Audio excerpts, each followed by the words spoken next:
요즘 인도 분위기가 심상치 않습니다. 예전엔 공부 잘하는 인도 학생 꿈이 뻔했어요. 실리콘밸리, 구글, 아마존. 그게 정답이었죠. 그런데 지금은 다릅니다. 인도 최상위 명문학교에서 한국으로 수학여행을 다녀온 학생들이 충격적인 고백을 쏟아냈습니다. 실리콘밸리 말고 한국 갈 거야. 부모들은 황당해했습니다. 그런데 직접 한국을 다녀온 사람마다 같은 말을 합니다. 한국어 학원에 줄이 서고 구글 오퍼를 거절하고 한국행을 택하는 엘리트들이 나오고 있습니다. 14억 인도가 한국을 꿈꾸기 시작한 겁니다. 도대체 한국에서 무슨 일이 벌어지고 있는 걸까요? 지금 시작합니다. 한국 최고라고 댓글을 남겨주세요. 여러분의 구독과 좋아요는 아주 큰 힘이 됩니다. 선생님이 한국이라는 단어를 내뱉는 순간 평소 조용하던 내아가 책상을 탁 치며 벌떡 일어났습니다. 드디어 디아는 이미 한국어로 감사합니다를 외치고 있었고 안우는 가방에서 A4 용지 5장짜리 서울 맛집 완전 정복 리스트를 꺼내 들었어요. 출발도 안 했는데 이미 준비 끝난 애들이죠. 저는 그 광경을 보며 속으로 중얼거렸습니다. 미쳤나? 한국이 뭐라고? 제 이름은 카비아 라오입니다. 18살이고요. 방갈로르 인디언 퍼블릭 스쿨 12학년이에요. 우리 학교는 방갈로르에서 손꼽히는 명문 사립학교입니다. 아버지는 인포시스 출신 창업자고 오빠는 구글 마운틴뷰 시니어 엔지니어예요. 그러니까 저희 집안에서는 실리콘밸리가 세상의 중심이나 마찬가지죠. 제 꿈도 당연히 거기였고요. SAT 공부하고 좋은 대학 가고 구글이나 애플에 취직하는 거. 그게 제 인생 계획이었습니다. 그런데 지금 제 앞에서 벌어지는 광경이라니. 교실이 완전히 폭발했어요. 수학여행 발표 전부터 이미 절반은 준비하고 있었던 겁니다. 디아가 스마트폰을 꺼내 친구들에게 돌려 보입니다. 넷플릭스 화면이에요. 메이드 인 코리아라는 영화 제목이 크게 떠 있고 그 밑에 작은 글씨로 인도 1위, 글로벌 비영어권 2주 연속 1위라고 적혀 있었죠. 라야가 끼어듭니다. 프리앙카 아룰모안도 한국 완전 빠졌잖아. 인스타그램에 사랑 편지까지 썼어. 디어 코리아, I love you래. 저는 이해할 수 없었습니다. 인도 국민 여동생이라는 배우가 한국에 반했다고요? 라야가 핸드폰을 제 앞으로 들이밉니다. 프리앙카가 한복 입은 사진이에요. 캡션에는 이렇게 적혀 있었죠. 한국은 제 마음의 고향입니다. 언젠가 꼭 다시 갈 거예요. 수빈이 소리칩니다. 나도 한복 입을 거야. 경복궁에서 메이드 인 코리아 주인공 셈바처럼. 안우가 맞장구 칩니다. 나는 찜질방 갈 거야. 프리앙카가 인터뷰에서 완전 좋았다고 했잖아. 내아는 벌써 K드라마 촬영지 지도를 출력해서 들고 있습니다. 도깨비 촬영지 17군데 정리했어. 다 갈 거야. 저는 그 모든 소동을 보며 한숨을 쉬었습니다. 방갈로르에서 지금 한국 열풍이 심상치 않다는 건 저도 알고 있었어요. K드라마 정주행하는 애들, 한국 화장품 쓰는 애들, 한국어 학원까지 생겼죠. 학교 앞 쇼핑몰에 한식당이 2군데나 새로 열렸고요. 토요일 저녁이면 대기 번호표 받으려고 사람들이 줄을 섭니다. 그런데 제게 한국은 그냥 아시아의 작은 나라일 뿐이었어요. 지도에서 찾아봐야 하는 나라. 삼성이랑 LG 정도는 알지만 그게 다였죠. 우리 집에서는 오빠 이야기가 저녁 식탁의 중심이었습니다. 오빠가 구글에서 어떤 프로젝트를 하는지, 실리콘밸리 집값이 얼마나 올랐는지, 마운틴뷰에서 샌프란시스코까지 통근하는데 얼마나 걸리는지, 그게 우리 가족의 관심사였어요. 그러니까 한국은 제 인생 계획에 없었던 겁니다. 선생님이 손뼉을 칩니다. 자, 조용히들 해요. 수학여행 출발은 3주 후입니다. 여권 확인하고 부모님 동의서 받아오세요. 디아가 저를 돌아봅니다. 카비야, 너도 기대되지? 저는 고개를 저었어요. 난 SAT 공부해야 해. 수학여행 가는 동안 단어 1000개는 외울 수 있어. 디아가 웃습니다. 너 진짜 재미없다. 한국 가면 생각 바뀔걸? 아뇨, 안 바뀝니다. 저는 가방에서 SAT 단어장을 꺼냈어요. 친구들이 한국 이야기로 떠들 때 저는 페이지를 넘겼습니다.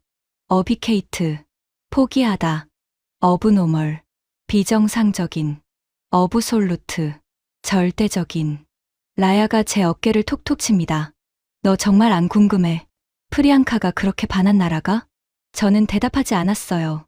단어장에 집중했죠. 하지만 귀는 저절로 친구들 대화를 듣고 있었습니다.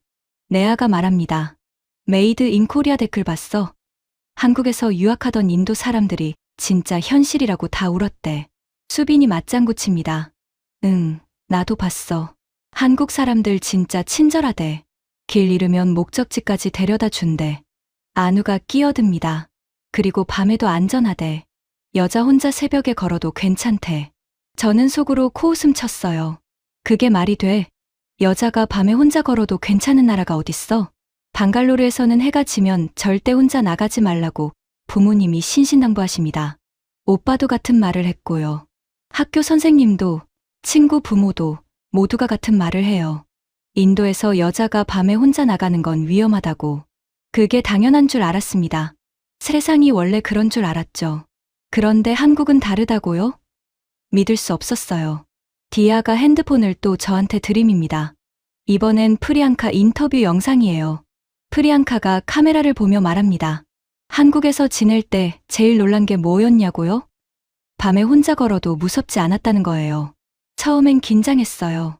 인도에서 배운 대로 주변을 계속 살폈죠. 그런데 아무 일도 안 일어나더라고요. 그게 너무 신기했어요. 영상 속 프리앙카의 눈빛이 진지했습니다. 연기가 아니었어요. 진심이었죠. 저는 핸드폰을 밀어냈습니다. 그냥 운이 좋았겠지. 한두 번 괜찮았다고 항상 안전한 건 아니잖아. 디아가 고개를 저어요. 카비야, 넌 왜 그렇게 부정적이야? 부정적인 게 아니라 현실적인 거죠. 저는 다시 단어장을 펼쳤습니다. 친구들이 뭐라고 떠들든 상관없었어요. 저는 제 길을 갈 겁니다. SAT 만점 받고, 명문대 가고, 실리콘밸리에서 일하는 거. 그게 제 꿈이었으니까요. 한국 따위는 관심 없었습니다. 수업이 끝나고 집으로 돌아왔어요. 저녁 식탁에 앉았는데 어머니가 유튜브를 보고 계셨습니다. 화면에 서울 야경이 떠 있었죠. 한강이라는 강변에 불빛이 반짝이고 높은 건물들이 즐비하게 서 있었어요. 어머니가 말씀하십니다. 카비야, 너 수학여행 한국 간다며? 좋겠다. 저는 고개를 끄덕였어요. 네, 3주 후에요. 아버지가 신문을 내려놓으십니다. 한국 반도체 기술이 꽤 괜찮더라. 삼성이 세계 시장 40% 넘게 차지한대. 저는 놀랐어요. 아버지가 한국 이야기를 하시다니. 아버지는 평소에 미국 기술 뉴스만 보시는데요. 어머니가 덧붙이십니다. 그리고 안전하대. 여자들이 밤에 혼자 다녀도 괜찮다던데. 저는 포크를 내려놨습니다. 엄마, 그게 말이 돼요? 어떤 나라가 그렇게 안전해요? 어머니가 핸드폰을 보여주십니다. 유튜브 댓글창이에요. 인도 사람들이 남긴 댓글이 수백 개 달려 있었죠. 서울에서 3년 살았는데 정말 안전합니다. 새벽 3시에 편의점 가도 괜찮아요. 방갈로르에서는 상상도 못할 일이죠. 저는 댓글을 읽다가 핸드폰을 돌려드렸어요. 과장이겠죠. 인터넷 댓글은 원래 과장이 심하잖아요. 하지만 속으로는 조금 흔들리고 있었습니다. 정말 그런 나라가 있을까? 여자가 밤에 혼자 걸어도 괜찮은 나라가? 방으로 돌아와서 책상 앞에 앉았어요. SAT 단어장을 펼쳤죠. 하지만 집중이 안 됐습니다. 자꾸 프리앙카의 눈빛이 떠올랐어요. 영상 속에서 한국을 이야기할 때의 그 진지한 표정. 저는 고개를 저었습니다. 아니야. 나는 흔들리지 않을 거야. 나는 저들과 달라. 나는 실리콘밸리 갈 거야. 단어장을 다시 펼쳤어요. 어셉트. 받아들이다. 어서트. 주장하다. 어세스. 평가하다. 그렇게 저는 3주를 버텼습니다. 친구들이 단톡방에서 한국 이야기로 떠들 때도, 학교에서 한국 영화가 화제일 때도 저는 단어장을 펼쳤어요. 나는 흔들리지 않을 거야. 그게 제가 스스로에게 한 약속이었습니다. 하지만 그 약속이 얼마나 무너질지 저는 아직 몰랐죠. 수학여행 출발까지 3주. 학교 단톡방이 터졌습니다. 아침에 눈을 뜨면 제일 먼저 핸드폰 알림이 수십 개씩 쌓여 있었어요. 전부 한국 이야기였죠. 디아는 새벽부터 한국어 앱으로 공부한 걸 인증했고, 안우는 명동 길거리 음식 루트를 완성했다고 자랑했어요. 라야는 프리앙카가 인터뷰에서 말한 그 찜질방을 찾았다며 용산 드래곤힐 스파 사진을 올렸죠. 네아는 메이드 인 코리아를 어젯밤에 또 봤대요. 세 번째인데 볼 때마다 운다면서요. 수비는 셈바처럼 경복궁에서 한복 입고 사진 찍겠다고 선언했고요. 저는 한숨을 쉬며 알림을 껐습니다. 아침부터 이러면 하루 종일 핸드폰이 울릴 게 뻔했으니까요. 학교에 가니까 더 심했어요. 쉬는 시간마다 친구들이 한국 이야기로 떠들었죠. 복도에서, 급식실에서, 심지어 화장실에서도요. 디아는 두오링고라는 한국어 앱을 깔았어요. 매일 아침 공부한 걸 단톡방에 올렸습니다. 오늘 스트릭 20일 일째라면서 안녕하세요를 마스터했다고 자랑했죠. 스트릭이 뭔지 물어봤더니 연속으로 공부한 날짜래요. 하루라도 빠지면 리셋된대요. 어느 날 쉬는 시간에 디아가 저한테 다가왔습니다. 카비야, 이거 들어봐. 그리고는 한국어로 뭐라고 말했어요. 발음이 어색했지만 열심히 했죠. 저는 뭐라는 건지 하나도 몰랐지만 박수를 쳐줬습니다. 디아가 웃으며 말했어요. 지금 만나서 반갑습니다라고 한 거야. 도착하면 바로 써먹을 거야. 안우는 먹어야 할 음식 목록을 만들었어요. 처음엔 10개였는데 일주일 지나니까 20개가 됐고 2주 지나니까 30개를 넘었죠. 삼겹살부터 시작해서 김치찌개, 떡볶이, 순대, 호떡, 붕어빵, 치킨, 짜장면, 짬뽕, 탕수육까지. 목록은 끝이 없었어요. 급식 먹으면서 안우가 말했습니다. 한국 가면 하루에 5끼 먹을 거야. 아침, 점심, 간식, 저녁, 야식. 안 그러면 다 못 먹어. 저는 웃었어요. 너 배 터지겠다. 안우가 진지하게 대답했죠. 괜찮아. 한국 음식은 배불러도 자꾸 먹고 싶대. 중독성이 있대. 라야는 K드라마 도깨비 촬영지 지도를 직접 만들었어요. 구글 맵에다가 촬영지를 일일이 표시했죠. 경복궁, 덕수궁 돌담길, 인천 차이나타운, 양평 두물머리, 강릉 주문진까지. 빨간 핀이 17개나 찍혀 있었습니다. 라야가 자랑스럽게 보여줬어요. 이거 다 갈 건데 하루에 3군데씩 가면 될 것 같아. 저는 고개를 저었어요. 우리 닷새밖에 안 있잖아. 그리고 단체 일정 따라가야 하고. 라야가 손을 저었습니다. 자유시간 있을 때 갈 거야. 새벽에라도. 수비는 한복 체험을 예약했어요. 인터넷으로 경복궁 근처 한복 대여점을 찾아서 미리 예약까지 해뒀죠. 단톡방에 한복 사진을 10장도 넘게 올리면서 나 이거 입을 건데 어때? 아니면 이게 나아? 물어봤고요. 친구들이 댓글로 투표했어요. 내아는 메이드 인 코리아를 3번 봤대요. 처음엔 그냥 재미로 봤는데 2번째 볼 때는 울었고 3번째 볼 때는 주인공 셈바 대사를 다 외웠대요. 어느 날 내아가 저한테 물었습니다. 카비야, 너 메이드 인 코리아 안 봤어? 안 봤어. 볼 시간 없어. 시간 없는 게 아니라 안 보는 거잖아. 꼭 봐. 진짜 좋아. 저는 대답하지 않았어요. 영화 한 편 볼 시간에 SAT 단어 100개는 외울 수 있었거든요. 단톡방은 갈수록 심해졌습니다. 3주 동안 쌓인 메시지가 1000개를 넘었어요. 밤에 자고 일어나면 새벽 내내 올라온 메시지가 수십 회씩 있었죠. 디아는 K-팝 플레이리스트를 만들었다고 했고, 안우는 한국 편의점 삼각김밥 종류가 30개 넘는다고 신기해했어요. 라야는 서울 지하철 노선도를 외웠다고 자랑했고, 수비는 한국 화장품 뭐 사야 하냐고 물었죠. 내아는 프리앙카 인스타그램 라이브를 봤는데 한국도 가고 싶다고 했대요. 저는 알림을 완전히 껐습니다. 더 이상 못 견디겠더라고요. 집에서도 마찬가지였어요. 어머니가 매일 저녁 유튜브로 한국 여행 영상을 보셨습니다. 서울 명동 쇼핑, 부산 해운대, 제주도 한라산. 영상마다 조회수가 수백만 회였어요. 어느 날 저녁 식사 때 어머니가 말씀하셨습니다. 카비야, 한국 가면 떡볶이 꼭 먹어봐. 진짜 맵지만 중독성 있대.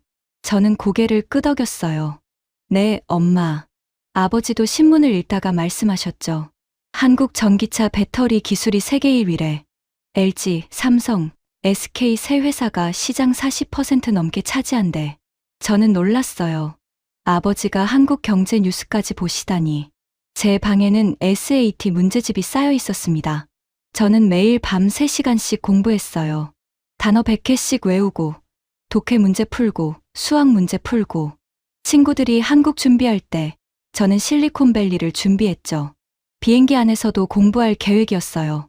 6시간 반이면 단어 300개는 외울 수 있을 거라고 생각했습니다. 그렇게 2주가 지났어요. 일주일 남았을 때 친구들이 짐을 싸기 시작했습니다.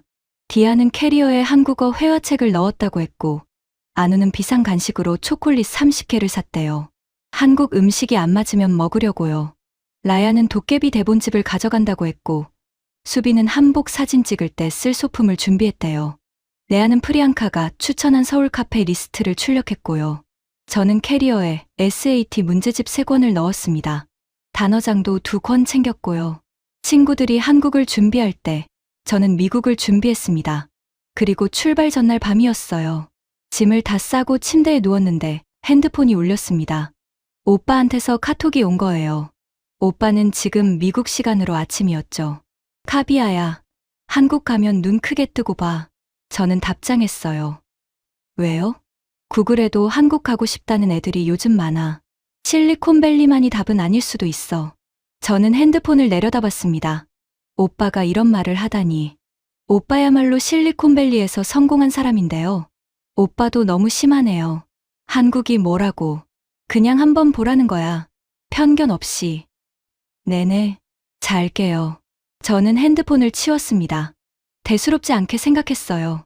오빠도 요즘 한국 열풍에 영향받은 거겠거니 했죠. 하지만 그 메시지가 제 머릿속 어딘가에 남아 있었습니다. 편견 없이 보라. 저는 침대에 누워 천장을 올려다봤어요. 내일이면 출발입니다. 6시간 반 비행 끝에 인천공항에 도착하겠죠. 저는 제 계획을 되뇌었습니다. 비행기에서 단어 300개 외우기. 자투리 시간마다 문제집 풀기. 한국은 그냥 스쳐 지나가는 곳.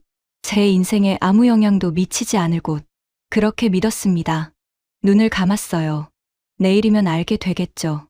친구들이 호들갑던 게 과장인지 아닌지. 저는 여전히 확신했습니다. 나는 흔들리지 않을 거야. 하지만 그 확신이 얼마나 무너질지 저는 정말 몰랐습니다. 비행기 안에서 저는 혼자 단어장을 외웠습니다. 창가 좌석에 앉아서 단어장을 펼쳤어요. 어쿠멀레이트, 축적하다, 어큐러시, 정확성.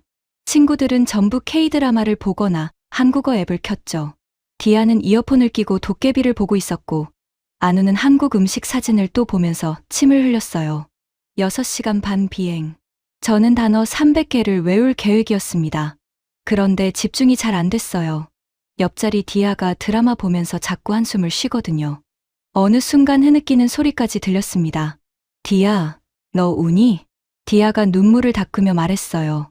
이 장면 너무 슬퍼. 카비아도 좀 봐봐. 나 공부해야 해.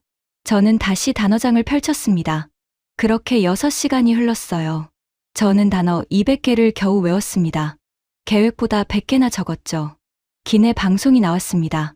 승객 여러분, 곧 인천공항에 도착합니다. 친구들이 술렁거렸어요. 드디어 왔다며 서로 손을 잡고 흥분했죠. 디아는 창밖을 내다보며 소리쳤습니다. 저기 서울 보여. 건물 엄청 많아. 저는 창밖을 봤어요. 회색빛 하늘 아래 빼곡한 건물들이 보였습니다. 하지만 저는 별로 감흥이 없었습니다. 그냥 도시일 뿐이잖아요. 비행기가 착륙했습니다. 친구들이 와하하고 박수를 쳤어요.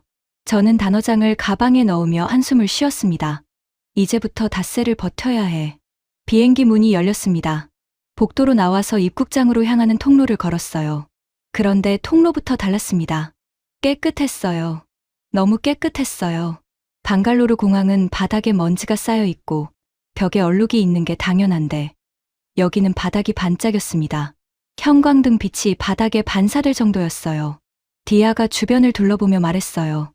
우와, 여긴 정말 깨끗하다. 저는 인정하기 싫었지만 사실이었어요. 다른 수준이었습니다. 통로를 따라 걷다가 디아가 갑자기 멈춰섰어요. 화장실 표지판을 가리키며 말했습니다. 나 화장실 좀 다녀올게. 저도 따라갔습니다. 문을 열고 들어가는 순간 디아가 헉소리를 냈어요. 뭐야 이거. 저도 놀랐습니다. 바닥에 물 한 방울 없이 말랐고 거울도 반짝거렸어요. 세면대도 새 것처럼 깨끗했죠. 방갈로르 공항 화장실은 들어가는 것 자체가 각오가 필요한 곳이었습니다. 바닥은 항상 젖어 있고 냄새가 심했죠. 그게 당연한 줄 알았어요. 디아가 변기 안으로 들어갔다가 한참 나오지 않았습니다. 디아야, 뭐해? 디아가 문을 열고 나왔습니다. 언니 이거 봐. 자동으로 물 나와. 비누도 자동이야. 그리고는 핸드폰을 꺼내서 화장실 사진을 찍기 시작했어요. 저는 어이가 없었습니다. 화장실 사진을 찍다니. 화장실을 나와서 입국 심사장으로 갔습니다. 넓은 홀 앞에 수백 명이 줄을 서 있었어요.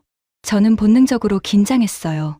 방갈로르 공항이었다면 이 정도 인원은 아수라장이 됐을 겁니다. 사람들이 서로 밀치고 큰 소리 내고 새치기 하고. 그런데 여기는 달랐습니다. 수백 명이 두 줄로 가지런히 서 있었어요. 앞 사람과의 간격도 일정했습니다. 아무도 큰 소리로 떠들지 않았어요. 안우가 주변을 두리번거리며 말했습니다. 경비원이 어디 있어? 저 많은 사람을 누가 관리하는 거야? 저도 찾아봤어요. 통제 인력이 보이지 않았습니다. 멀리 구석에 공항 직원 2명이 서 있을 뿐이었죠. 그런데 그 많은 사람들이 완벽하게 질서를 지키고 있었어요. 라야가 손으로 입을 막습니다. 이거 진짜야? 입국 심사를 받고 수화물을 찾는 곳으로 향했습니다. 컨베이어 벨트 주변에 수십 명이 모여 있었어요. 여기서도 사람들은 질서 정연했습니다. 그때였습니다.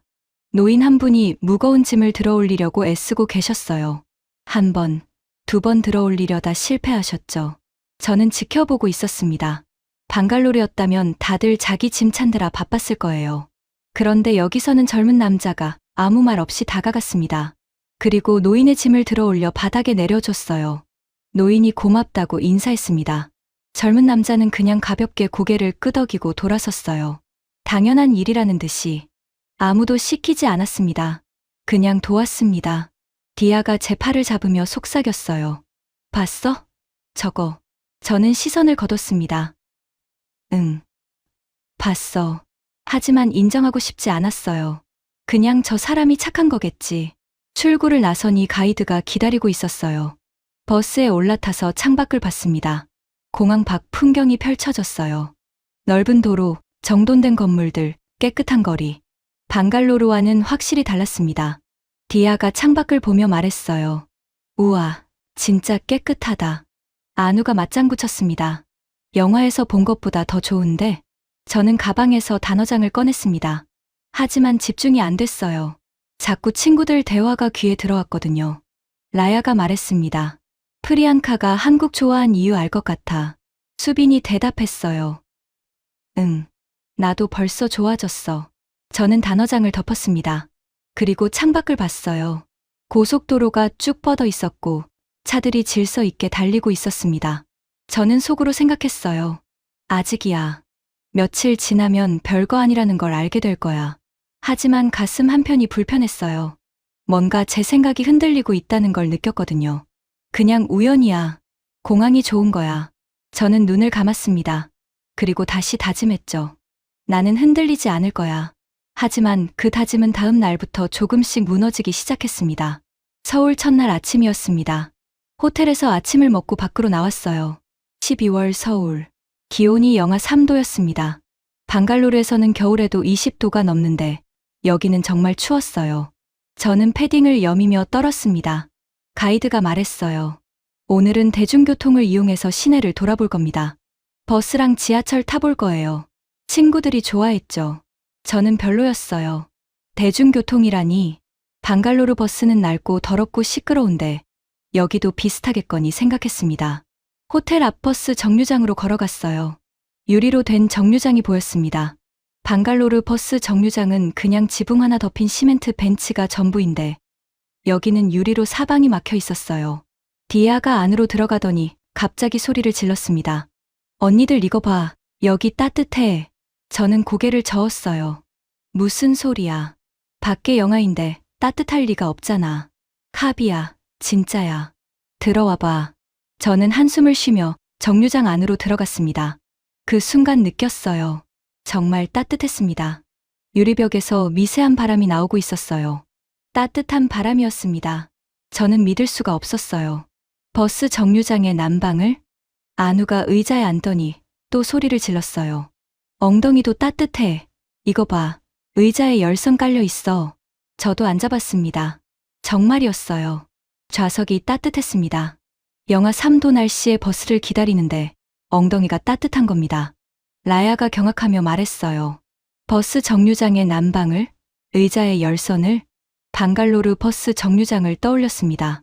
시멘트 벤치. 비가 오면 젖고, 더우면 뜨겁고, 추우면 추운 게 당연합니다.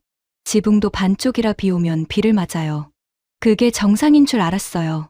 그런데 여기는 유리로 사방을 막아서 바람을 막고, 난방까지 하고, 의자에 열선까지 깔았습니다. 수빈이 말했어요. 이거 진짜 대박이다. 저는 아무 말 하지 않았습니다. 그냥 우연이겠지.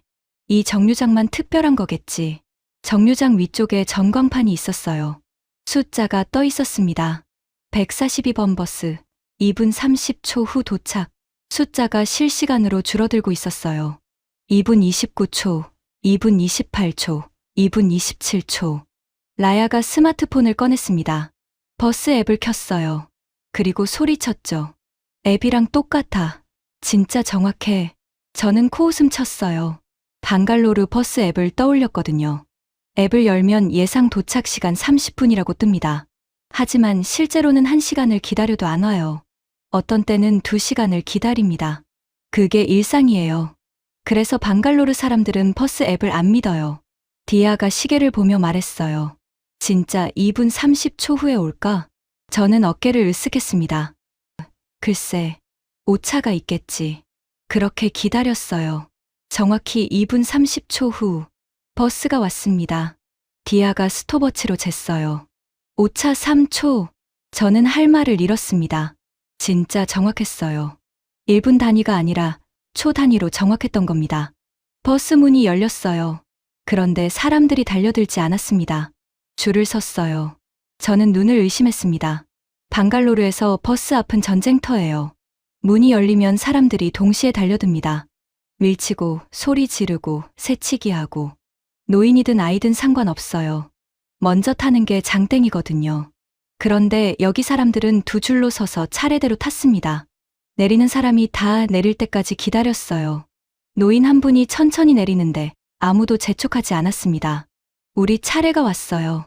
버스에 올라탔습니다. 아니, 깨끗했어요. 좌석도 깨끗하고 바닥도 깨끗했죠. 방갈로르 버스는 바닥에 휴지가 굴러다니고 좌석이 찢어져 있는데요. 버스가 출발했습니다. 창밖으로 서울 거리가 지나갔어요. 친구들은 연신 감탄했지만 저는 가방에서 단어장을 꺼냈습니다. 어드벤처, 모험, 어드버타이즈, 광고하다. 하지만 집중이 안 됐어요. 버스가 너무 조용했거든요. 방갈로르 버스는 시끄럽습니다. 엔진 소리가 크고 사람들이 떠들고 음악이 크게 나오고. 그런데 여기는 조용했어요. 지하철역에 내렸습니다. 계단을 내려가는데 여기서도 사람들은 질서정연했어요. 오른쪽으로 걸었습니다. 반대편에서 오는 사람들은 왼쪽으로 걸었고요. 에스컬레이터에 도착했어요. 그리고 또 놀라운 광경을 봤습니다.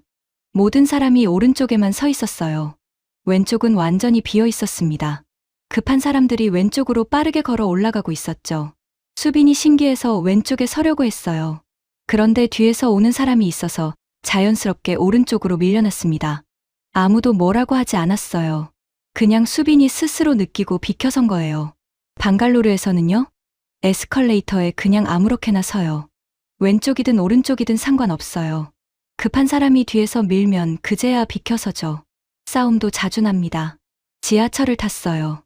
아니, 조용했습니다.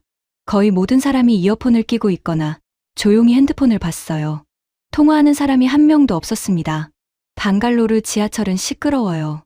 큰 소리로 통화하고 음악을 틀고 아이들이 뛰어다니고.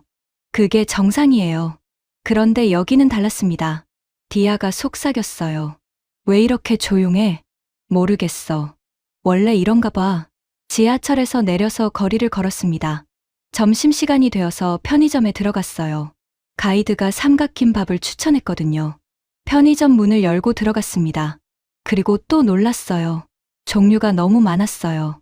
방갈로르 편의점은 물이랑 과자 몇 개, 음료수 정도예요. 그런데 여기는 냉장고가 여러 개 있고 삼각김밥만 해도 10여 종류가 넘었습니다. 참치, 김치, 불고기, 치즈, 계란, 햄, 참치마요. 매운맛, 순한맛. 디아가 하나를 들고 물었어요. 이게 뭐야?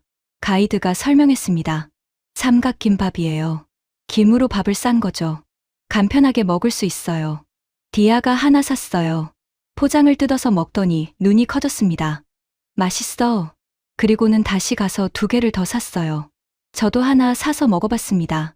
참치김밥이었는데요. 맛있었어요. 밥이 따뜻하고 참치가 고소하고 김이 바삭했습니다. 인정하기 싫었지만 맛있었습니다. 하지만 저는 부정했어요. 속으로 중얼거렸죠. 인도에도 맛있는 거 많아. 이 정도는 별거 아니야. 편의점을 나와서 걸었어요. 친구들이 자꾸 감탄했습니다. 버스 정류장 진짜 신기했어. 응. 난방되는 거 처음 봤어. 버스도 정확하게 와. 지하철도 조용하고. 저는 귀를 막고 싶었어요. 가방에서 단어장을 꺼냈습니다. 걸으면서 외웠죠. 어페어, 일, 사건, 어펙트, 영향을 주다. 하지만 단어가 머릿속에 안 들어왔어요. 자꾸 따뜻했던 버스 정류장 의자가 떠올랐거든요. 저녁에 호텔로 돌아오는 길이었어요. 라야가 제 옆으로 다가왔습니다. 카비야, 솔직히 좀 다르지 않아? 저는 대답하지 않았습니다. 공항만 좋은 게 아니잖아. 버스 정류장도, 지하철도 다 달라. 저는 고개를 돌렸어요. 그냥 운영을 잘하는 거겠지. 라야가 웃었어요. 인정해. 내가 생각했던 것보다 훨씬 좋잖아. 저는 대답하지 않았습니다. 방으로 돌아와서 침대에 누웠어요. 단어장을 펼쳤지만 한 줄도 못 읽었습니다. 머릿속에 자꾸 오늘 본 것들이 떠올랐어요. 난방되는 버스 정류장, 열선 깔린 의자, 1분 단위로 오는 버스, 줄 서서 타는 사람들, 조용한 지하철, 에스컬레이터 오른쪽. 저는 눈을 감았습니다. 그리고 속으로 중얼거렸어요. 아직이야. 아직 하루밖에 안 지났어. 내일 보면 달라질 거야. 하지만 가슴 한편이 계속 불편했습니다. 왜 불편할까요? 제가 틀렸다는 걸 인정하기 싫어서였어요. 한국이 별거 아니라고 생각했는데 지금까지 본 모든 게 제 예상을 벗어났습니다. 저는 이불을 뒤집었었습니다. 나는 흔들리지 않을 거야. 그렇게 다짐했지만 제 목소리는 점점 작아지고 있었습니다. 이틀째 아침이었습니다. 오늘은 서울의 한 고등학교를 방문하는 일정이었어요. 가이드가 말했습니다. 오늘은 한국 학생들과 교류 시간도 있고 급식도 같이 먹을 거예요. 급식이요? 디아가 물었습니다. 네. 한국 학교는 점심을 학교에서 제공해요. 저는 고개를 갸우뚱했어요. 급식이라는 개념 자체가 낯설었거든요. 인도 명문 사립학교는 각자 도시락을 싸오거나 구내식당에서 돈을 내고 사 먹습니다. 부잣집 아이는 샌드위치랑 과일을 싸오고 그렇지 않은 아이는 간단한 빵을 싸오죠. 도시락 내용물로 집안 형편을 알 수 있어요. 학교에 도착했습니다. 깨끗한 건물이었어요. 복도도 넓고 밝았죠. 한국 학생들이 우리를 맞아줬습니다. 교실에 들어가서 수업을 참관했습니다. 수학 시간이었는데 선생님이 문제를 칠판에 쓰고 학생들에게 물었어요. 학생들이 손을 들고 대답했죠. 틀려도 선생님이 괜찮다며 웃었습니다. 점심시간이 됐어요. 한국 학생들이 우리를 식당으로 안내했습니다. 넓은 공간에 테이블이 쭉 깔려 있었어요. 배식대 앞에 줄을 섰습니다. 직원들이 급식판에 음식을 담아줬어요. 김치, 된장찌개, 불고기, 밥, 과일까지. 따뜻하고 양도 충분했습니다. 디아가 급식판을 들고 물었어요.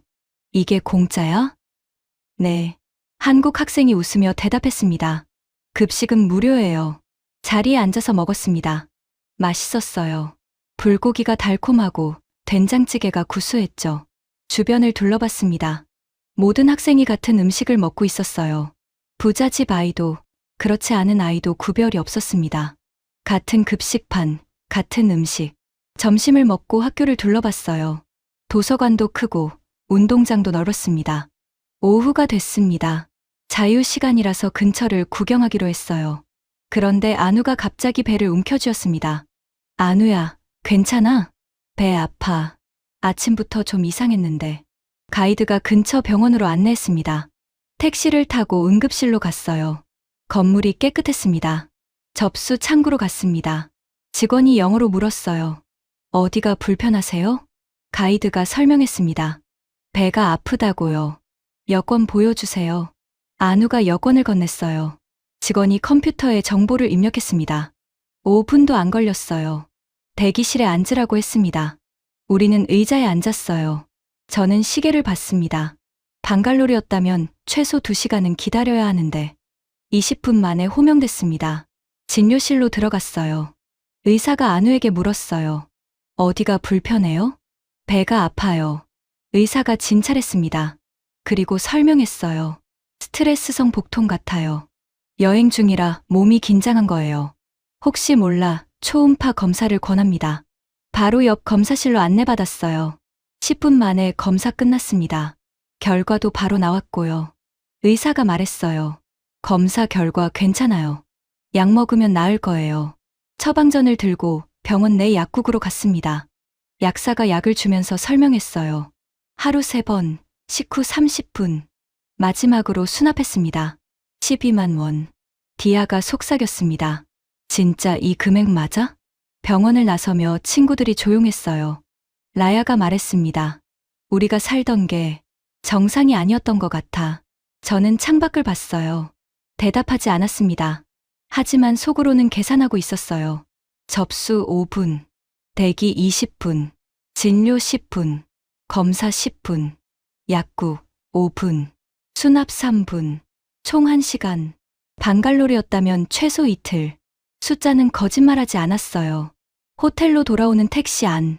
저는 가방을 열었습니다. 단어장을 꺼내려다가 멈췄어요. 오늘은 외우고 싶지 않았어요. 그냥 창밖만 봤습니다. 서울 거리가 지나갔어요. 깨끗한 건물들, 정돈된 도로, 질서 있는 차들. 그날 밤 저는 침대에 누워서 천장을 쳐다봤어요. 단어장은 책상 위에 그대로 있었습니다. 펼치지 않았어요. 대신 생각했죠. 1시간 대 이틀. 그게 전부였어요. 사흘째였습니다. 오늘은 경복궁을 방문하는 일정이었어요. 가이드가 말했습니다. 조선시대 왕이 살던 궁궐이에요. 600년 역사가 있죠. 저는 별로 기대하지 않았어요. 작년에 가족과 타지마할을 봤거든요. 350년 역사의 대리석 궁전. 세계 7대 불가사의. 정말 웅장하고 아름다웠죠. 버스에서 내려서 경복궁으로 걸어갔어요. 광화문이 보였습니다. 입장료를 냈습니다. 3,000원. 인도 루피로 180 루피. 저는 속으로 생각했어요. 타지마할은 인도인 50 루피, 외국인 1000 루피인데 20배 차이.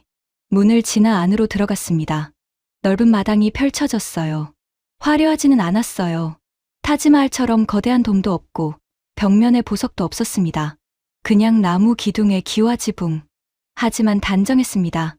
건물의 처마 곡선이 우아했고 배치가 조화로웠어요. 궁궐을 걸으며 구경했습니다. 근정전, 사정전, 경회루. 그런데 근정전 앞 광장에서 이상한 광경을 봤어요. 외국인들이 한복을 입고 사진을 찍고 있었어요. 미국인 가족, 프랑스 커플, 중동에서 온 사람들. 그런데 더 놀라운 건 한복 대여점 직원들이었어요. 외국인들한테 입는 법을 가르쳐 주고 있었어요. 친절하게, 웃으면서. 사진도 찍어줬죠. 각도 잡아주고, 포즈도 알려주고. 그냥 빌려주는 게 아니었어요. 함께 즐기고 있었어요. 저는 그 광경을 보며 멈춰섰습니다. 타지마할이 떠올랐거든요. 작년 여름, 아그라, 타지마할 입구, 외국인 1000 루피, 인도인 50 루피, 20배. 입구에서 가이드들이 달라붙었어요. 투어 필요하세요? 사진 찍어드릴까요? 전부 돈 받고요. 기념품 가게들, 타지마할 모형, 엽서, 마그넷, 다 팔아요. 사리 대여점도 있었어요. 외국인 관광객한테 인도 전통 의상 빌려주는 곳. 1시간에 2000 루피. 제가 본 외국인 여자가 사리 입고 사진 찍었어요. 주인은 돈 받고 시간 재고 빨리빨리 재촉했죠. 그게 타지마할이었어요. 우리 문화를 보여주는 곳. 외국인한테 돈 받고 파는 곳. 그런데 여기는 달랐어요. 한복 대여점 직원이 한 외국인 아이한테 비녀를 꽂아주고 있었어요. 아이가 거울 보고 웃자 직원도 함께 웃었죠. 진심으로. 돈을 벌려는 게 아니었어요. 자기 문화를 같이 즐기자는 거였어요. 디아가 제 팔을 잡았어요. 언니, 우리도 한복 입어보자. 저는 이번엔 거절하지 않았어요. 왜냐고요? 타지마할과 비교가 됐거든요. 우리는 팔고 이 사람들은 나눠주고 있었어요. 한복 대여점으로 갔습니다. 저는 보라색 한복을 골랐어요. 직원이 입혀주면서 말했어요. 정말 잘 어울려요. 예뻐요. 진심이었어요. 돈 받고 하는 립 서비스가 아니었어요. 거울을 봤습니다. 예뻤어요. 친구들과 함께 경복궁을 배경으로 사진을 찍었습니다. 직원이 카메라 앵글도 잡아줬어요. 여기서 찍으면 예뻐요. 사진을 찍는데 저도 모르게 웃고 있었어요. 한복을 벗고 돌려줬습니다. 직원이 웃으며 말했어요. 오늘 즐거웠어요? 네, 감사합니다. 경복궁을 나오면서 저는 생각했어요. 타지마할은 세계 7대 불가사의예요. 경복궁보다 훨씬 웅장하고 화려하죠. 그런데 어느 쪽이 진짜 문화 강국일까요? 많이 가진 나라일까요? 아니면 나눠주는 나라일까요? 외국인한테 20배 비싼 입장료 받는 나라일까요? 아니면 같은 가격 받고 옷까지 입혀주는 나라일까요? 버스로 돌아가는 길. 친구들이 사진을 보며 좋아했습니다. 저는 창밖을 봤어요. 타지마할이 부끄러웠어요. 우리 문화가 부끄러운 게 아니라 우리가 문화를 대하는 방식이 부끄러웠어요. 그날 밤 호텔방에서 사진을 봤습니다. 한복 입은 제 모습, 웃고 있는 제 얼굴. 그리고 깨달았어요. 제가 웃은 건 한복이 예뻐서가 아니었어요. 존중받았기 때문이었어요. 외국인이라고 20배 비싼 돈 받지 않았어요. 시간 재며 재촉하지 않았어요. 돈벌이 대상으로 보지 않았어요. 그냥 같이 즐기자고 했어요. 그게 좋았어요. 나흘째 밤이었습니다. 친구들이 잠들었어요. 저만 잠이 오지 않았습니다. 침대에 누워서 천장을 쳐다봤어요. 머릿속이 너무 복잡했거든요. 나흘간 본 것들이 계속 떠올랐습니다. 깨끗한 공항, 따뜻한 버스 정류장, 정확한 버스, 1시간 만에 끝난 병원, 한복 입고 웃었던 제 얼굴. 저는 이불을 걷어찼습니다. 답답했어요. 밖에 좀 나가고 싶었죠. 옷을 입고 로비로 내려갔습니다. 프론트 직원이 물었어요. 산책하시려고요? 네. 이쪽으로 나가시면 편의점도 있고 강변 산책로도 가까워요. 직원의 얼굴이 아무렇지 않았어요. 새벽 2시에 외국인 여자가 혼자 나간다는데 걱정하는 기색이 전혀 없었죠. 방갈로리였다면 호텔 직원이 말렸을 거예요. 밤에 혼자 나가시면 위험합니다. 호텔 문을 나섰습니다. 몸이 본능적으로 긴장했어요. 인도 어느 도시든 마찬가지예요. 여자가 밤에 혼자 나가는 건 위험을 각오하는 일이에요. 부모님은 해가 지면 절대 혼자 나가지 말라고 했어요. 오빠도 선생님도 모두가 같은 말을 했죠. 밤에는 큰 길로만 다녀야 해요. 어두운 골목은 피해야 하고요. 혼자 택시 타지 말고 핸드폰은 항상 손에 쥐고 있어야 해요. 이어폰은 절대 양쪽 다 끼지 않아요. 한쪽 귀는 반드시 열어둬야 해요. 뒤에서 발소리가 들려야 하니까요. 그게 인도 여자의 생존 규칙이에요. 저는 핸드폰을 손에 쥐었어요. 습관적으로요. 그런데 서울의 새벽 2시는 달랐습니다. 골목이 어둡지 않았어요. 가로등이 켜져 있었고 편의점 불빛이 골목을 밝히고 있었어요. 무섭지 않았습니다. 그게 가장 이상했어요. 천천히 걸었습니다. 편의점이 보였어요. 불이 환하게 켜져 있었고 손님 2~3명이 라면을 먹고 있었어요. 문이 활짝 열려 있었죠. 방갈로르 편의점은 밤에 철문을 내려요. 강도가 무서우니까요. 강변 산책로로 향했습니다. 한강이 보였어요. 불빛이 수면 위에서 반짝였죠. 벤치에 커플이 앉아 있었어요. 조용히 강을 바라보고 있었습니다. 방갈로르였다면 절대 할 수 없는 일이었어요. 새벽 2시에 강변을 혼자 걷는다고요? 그때였습니다. 저 앞에서 누군가 걸어오고 있었어요. 여자였습니다. 제 또래로 보였어요. 그리고 저는 그 여학생을 보는 순간 발걸음이 멈췄습니다. 이어폰을 양쪽 끼고 있었어요. 핸드폰 화면을 보면서 걷고 있었어요. 뒤도 안 돌아봤어요. 주변을 경계하는 기색이 전혀 없었어요. 새벽 2시에 혼자서 이어폰 양쪽 다 끼고 저는 그 자리에 서서 한참을 움직이지 못했습니다. 방갈로르에서 저는 밤에 이어폰 한쪽만 껴요. 항상 한쪽 귀는 열어둬요. 뒤에서 발소리가 들려야 하니까요. 인도 여자라면 누구나 아는 규칙이에요. 그런데 저 여학생은 양쪽을 다 꼈어요. 그리고 아무 일도 일어나지 않았어요. 무서워하지 않아도 됐어요. 경계하지 않아도 됐어요. 뒤돌아보지 않아도 됐어요. 여학생이 제 옆을 지나갔습니다. 저를 쳐다보지도 않았어요. 당연하다는 듯이 저는 그 뒷모습을 한참 동안 지켜봤어요. 그리고 눈이 뜨거워졌습니다. 부러워서였어요. 저 여학생이 누리는 자유가 부러웠어요. 이어폰 양쪽 끼고 새벽 강변을 걷는다는 것. 뒤돌아보지 않아도 된다는 것. 무서워하지 않아도 된다는 것. 그 당연한 자유. 저는 평생 한 번도 느껴본 적 없는 자유였어요. 인도 어디에서도 여자는 밤에 자유롭지 못해요. 항상 경계해야 해요. 항상 두려워해야 해요. 그게 당연한 줄 알았어요. 그런데 여기는 달랐어요. 저는 벤치에 앉았습니다. 한강을 바라봤어요. 눈물이 흘러내렸죠. 화가 났어요. 제 나라에 화가 났어요. 인도는 5,000년 역사의 나라예요. 세계에서 가장 큰 민주주의 국가예요. 그런데 여자들은 밤에 혼자 걷지 못해요. 평생 참고 살았던 것들이 터져 나왔어요. 밤에 혼자 나가지 못하는 것. 이어폰 한쪽만 끼는 것. 항상 뒤를 돌아보는 것. 핸드폰을 손에 쥐고 다니는 것. 그게 전부 당연한 줄 알았어요. 그런데 여기서는 당연하지 않았어요. 여자들이 새벽에 이어폰 양쪽 끼고 걸었어요. 아무 일도 일어나지 않았고요. 이게 정상이었어요. 저희가 사는 게 비정상이었던 거예요. 한참을 울었습니다. 인도에서는 한 번도 이렇게 울어본 적 없었어요. 그런데 여기 와서 알았어요. 다르게 살 수 있다는 걸. 안전하게 살 수 있다는 걸. 두려워하지 않아도 된다는 걸. 눈물을 닦고 일어났습니다. 오는 길에 다시 편의점 앞을 지났어요. 손님들이 여전히 커피를 마시고 있었죠. 문은 활짝 열려 있었고 주인은 카운터에서 졸고 있었어요.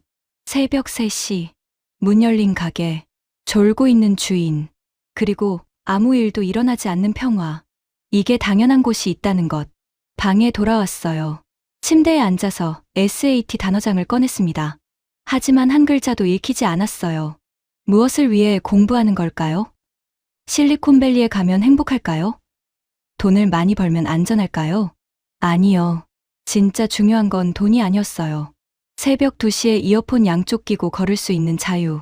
뒤돌아보지 않아도 되는 평화. 무서워하지 않아도 되는 안전. 그게 진짜 행복이었어요. 저는 단어장을 덮었습니다. 서랍에 넣었어요. 침대에 누워서 천장을 쳐다봤어요. 나흘 동안 제가 부정했던 모든 것들이 떠올랐습니다. 깨끗한 공항, 따뜻한 버스 정류장, 정확한 버스, 빠른 병원, 친절한 사람들, 한복 입고 웃었던 것, 그리고 오늘 밤, 이어폰 양쪽 낀 여학생. 모든 게 연결됐어요. 이 나라는 달랐어요. 시스템도, 사람도, 문화도. 그리고 무엇보다 안전했어요. 저는 눈을 감았습니다. 저는 더 이상 부정할 수 없었어요. 한국은 달랐어요. 좋은 의미로. 정말 좋은 의미로. 저항의 벽이 완전히 무너졌습니다. 그리고 그 무너진 자리에 새로운 무언가가 자라나기 시작했어요. 꿈이었어요. 새로운 꿈. 제 꿈이 바뀌고 있다는 거였어요. 마지막 날 아침이었습니다. 오늘은 삼성 반도체 연구소를 견학하는 일정이었어요. 친구들이 신나했지만 저는 복잡한 심정이었습니다. 오늘이 지나면 내일은 인도로 돌아가야 하니까요. 버스를 타고 연구소로 향했어요. 큰 건물이 보였습니다. 로비에서 삼성 직원 가이드를 만났고 생산라인 관람실로 갔습니다. 유리 너머로 반도체 웨이퍼가 움직이는 게 보였어요. 로봇팔이 정밀하게 작업하고 있었죠. 가이드가 설명했습니다. 삼성은 세계 반도체 시장의 45%를 점유하고 있어요. 저는 나흘 동안 처음으로 진지하게 봤습니다. 부정하지 않았어요. 그냥 있는 그대로 봤죠. 견학을 마치고 복도를 걷고 있었어요. 그때 인도 출신으로 보이는 여성 엔지니어와 마주쳤습니다. 저는 용기를 냈어요. 저, 인도 분이세요? 여성이 웃으며 돌아봤습니다. 네, 맞아요. 심장이 뛰었어요.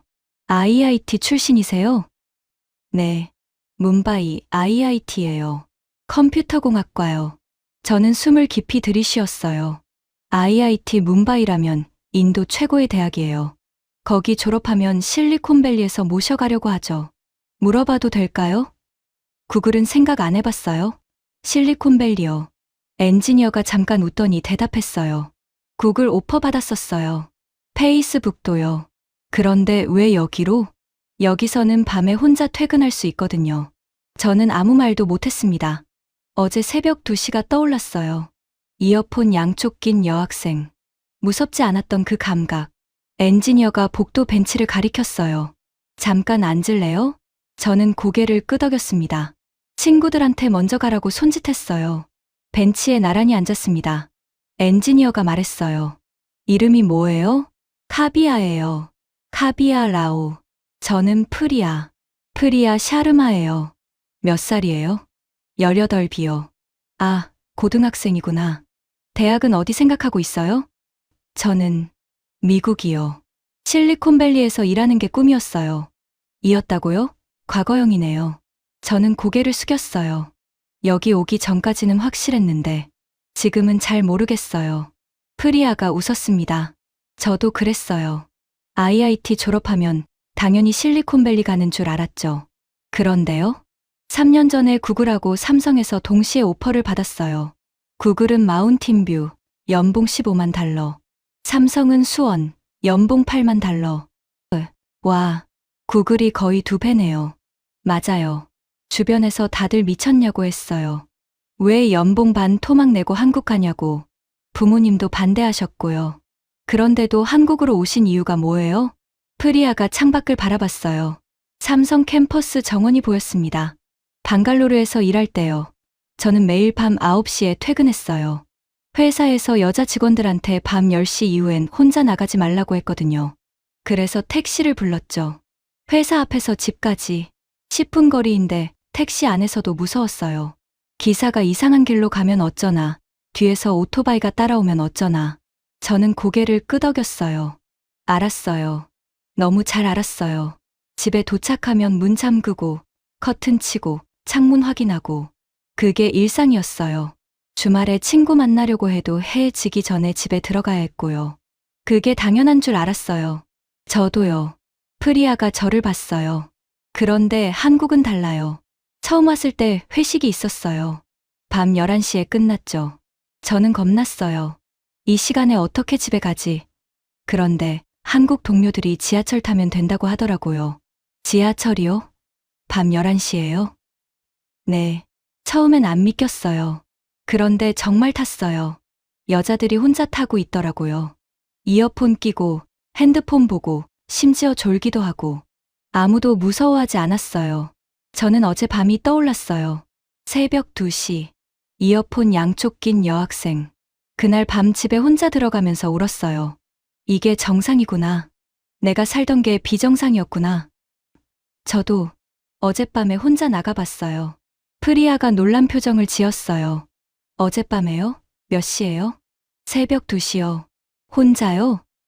네. 무섭지 않았어요? 저는 고개를 저었어요. 그게 이상했어요. 무섭지 않았어요. 프리아가 제 손을 잡았어요. 알아요. 그 느낌. 처음으로 자유롭다는 느낌이죠. 저는 눈물이 날 것 같았어요. 고개를 끄덕였죠. 카비아. 제가 구글 대신 삼성을 선택한 건 연봉 때문이 아니에요. 실리콘밸리 가면 돈은 더 벌어요. 큰 집도 살 수 있고, 좋은 차도 타고. 그런데요. 밤에 혼자 주차장까지 걸어가는 게 무서워요. 마운틴뷰도 밤엔 위험해요. 여자 혼자 걷기 힘들어요. 차 열쇠를 손가락 사이에 끼우고 걸어야 해요. 무기처럼요. 저도 그렇게 해요. 방갈로르에서요. 맞아요. 우리 모두 그렇게 하죠. 그게 당연한 줄 알았으니까. 그런데 여기서는요? 프리아가 시계를 봤어요. 지금 오후 5시예요. 저는 보통 7시에 퇴근해요. 회사 나와서 편의점 들러서 간식 사고, 이어폰 끼고 음악 들으면서 집까지 걸어가요. 30분 걸려요. 혼자요? 네. 겨울이라 7시면 이미 깜깜한데 무섭지 않아요. 가로등 밝고 사람들 있고 편의점 불 켜져 있고 어떤 날은 밤 10시에 퇴근할 때도 있어요. 그래도 걸어가요. 저는 상상이 안 됐어요. 밤 10시에 30분을 걸어서 퇴근한다고요? 주말에는 새벽 1시에 친구들이랑 노래방 가요. 끝나고 새벽 3시에 지하철 타고 집에 와요. 방갈로르였으면 상상도 못할 일이죠. 맞아요. 절대 못해요. 프리아가 말했어요. 연봉은 구글이 2배 높아요. 그런데 삶의 질은 한국이 10배 높아요. 돈으로 살 수 없는 것들이 있어요. 자유, 안전, 평화, 밤에 혼자 걸을 수 있는 권리. 저는 고개를 끄덕였어요. 완벽하게 이해했어요. 그리고요. 프리아가 웃었어요. 병원비도 싸요. 작년에 아파서 응급실 갔는데 10만 원이었어요. MRI까지 찍었는데요. 저희 친구도 어제 병원 갔는데 12만 원이었어요. 방갈로르였으면 20만 루피는 나왔을걸요? 맞아요. 여기는 건강보험이 잘 되어 있어요. 회사에서 절반 내주고 제가 절반 내는데 한 달에 10만 원 정도. 그거로 거의 모든 병원비가 커버돼요. 미국은 건강보험이 비싸잖아요. 엄청 비싸요. 한 달에 500달러 넘게 내야 해요. 그것도 본인 부담금 따르고요. 저는 물었어요. 그럼 후회 안 하세요? 구글 안 간 거? 프리아가 고개를 저었어요. 단 1초도 후회 안 해요. 저는 여기서 사람답게 살아요. 방갈로르에서는 돈은 벌었지만 감옥에 갇혀 살았어요. 해지면 나갈 수 없는 감옥. 감옥. 맞는 말이었어요. 카비야, 당신 나이면 선택할 수 있어요. 돈을 선택할 수도 있고 삶을 선택할 수도 있어요. 저는 삶을 선택했어요. 저는 눈물을 닦았어요. 선배, 저도 꿈이 바뀌었어요. 여기 오기 전까지는 실리콘밸리가 전부였는데 지금은. 프리아가 웃었어요. 한국에서 살고 싶어요? 네. 한국어 배워야 해요. 토픽 시험 봐야 하고 대학도 준비해야 하고 쉽지 않아요. 괜찮아요. 할 수 있어요. 프리아가 명함을 꺼냈어요. 제 이메일이에요. 궁금한 거 있으면 연락해요. 한국 대학 입시, 취업, 뭐든지. 저는 명함을 받았어요. 손이 떨렸어요. 감사합니다. 열심히 해요. 언젠가 한국에서 만날 수 있을 거예요. 꼭 그럴게요. 프리아가 일어섰어요. 저는 회의 가봐야 해요. 카비야, 당신은 할 수 있어요. 화이팅. 화이팅이요? 한국말로 힘내라는 뜻이에요. 프리아가 손을 흔들며 가버렸어요. 저는 벤치에 앉아서 한참을 명함을 쳐다봤습니다. 프리아 샤르마. 삼성전자 시스템 LSI 사업부. IIT 출신이 구글을 포기하고 선택한 곳. 연봉보다 삶을 선택한 사람. 저도 그렇게 하고 싶었어요. 친구들한테 돌아갔습니다. 다들 기념품 가게를 구경하고 있었어요. 디아가 물었어요. 카비야, 어디 갔었어? 아는 분 만났어. 누구? 저는 웃었어요. 제 미래요. 공항으로 향했습니다. 귀국 비행기를 탈 시간이었어요. 공항에 도착해서 수속을 밟았어요. 친구들이 면세점으로 갔지만 저는 벤치에 앉았습니다. 가방에서 노트를 꺼냈어요. SAT 공부하려고 가져온 노트. 펜을 들었습니다. 그리고 딱 한 줄을 썼어요. 내 꿈은 한국에 가는 거야. 탑승 안내 방송이 나왔습니다. 비행기에 올라탔어요. 창가 자리에 앉아서 핸드폰을 꺼냈습니다. 오빠한테 음성 메시지를 보내기로 했어요. 녹음 버튼을 눌렀습니다. 오빠, 나 실리콘밸리 말고 다른 꿈 생겼어. 한국에서 일하고 싶어. 돈 많이 벌고 싶은 게 아니라 밤에 혼자 걸을 수 있는 곳에서 살고 싶어. 오빠가 말했잖아. 눈 크게 뜨고 보라고. 봤어. 그리고 내 꿈이 바뀌었어. 전송했습니다. 비행기가 이륙했어요. 서울이 점점 작아졌습니다. 디아가 제 어깨를 톡톡 쳤어요. 카비야, 너 우니? 저는 눈물을 닦았습니다. 아니야. 디아가 웃었어요. 나도 아쉬워. 다시 오고 싶다. 저는 속으로 다짐했습니다. 다시 온다가 아니야. 여기서 살 거야. 창밖으로 구름이 보였어요. 이제 인도 젊은이들의 버킷리스트 1위는 한국에서 1년 살아보기래요. 카비아 라우도 이제 그 중 한 명이 됐습니다. 그리고 언젠가 그 꿈을 이룰 거예요. 새벽 2시에 한강변을 걸으면서 이어폰 양쪽 끼고 뒤돌아보지 않으면서 무섭지 않으면서 저는 눈을 감았습니다. 그리고 그 꿈을 안고 잠들었어요.